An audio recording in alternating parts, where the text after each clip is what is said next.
This structure you are seeing is a box covered bridge being constructed across the Kokoteasua stream on the Sunyani Outer Ring Road. Adwuma a muhu yi nso faako a wɔde concrete ayɛ a wɔkyekyere wɔ Kokoteasua asubɔnten so no wɔ Sunyani Outer Ring Road no so. A culvert like this is designed to allow water to pass under the road while vehicles move safely above it. Culvert yi botae nyinaa ne sɛ ɛbɛma nsuo atumi afa aseɛ na kaa ne nipa nso atumi afa atifi a ɔhaw biara mba ho. From the aerial view, you can see the full alignment of the road and how this drainage structure fits into the larger highway project. Sɛ wohwɛ firi soro a, wotumi ho kwan no nyinaa ne sɛnea nsuo kwan yi ɛka ho wɔ ɔkwan kɛseɛ no mu. Inside the structure, bamboo poles have been used as temporary support to hold the formwork in place before the concrete fully sets. Wɔde bamboo nnua gyina hɔ sɛ support, na ɛboa ma adwuma no gyina pintin kɔsi sɛ concrete no bɛyɛ den.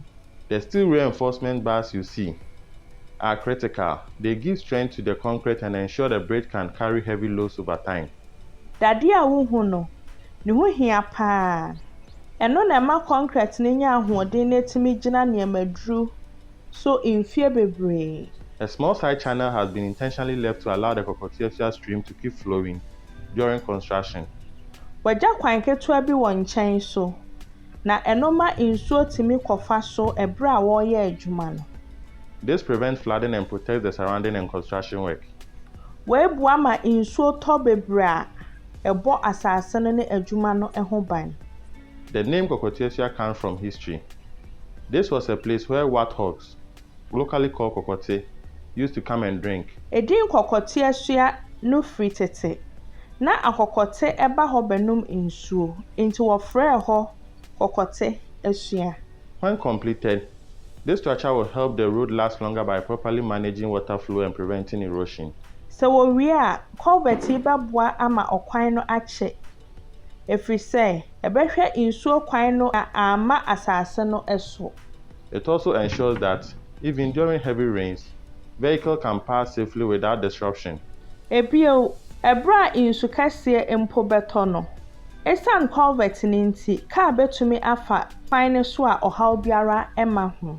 This is how modern road construction combines engineering and nature to build durable infrastructure. Saa na ɛnnɛ, ɛkwan dwumadie yi di nyansahunu ɛne abɔdeɛ bom ɛyɛ adwuma de si nneɛma a ɛtena hɔ kyɛ.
so where would he?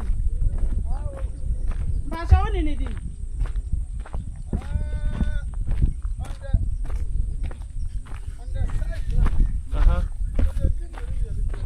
Okay. Kokoteasua. Mpachi you.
Maybe that's one a chicken too.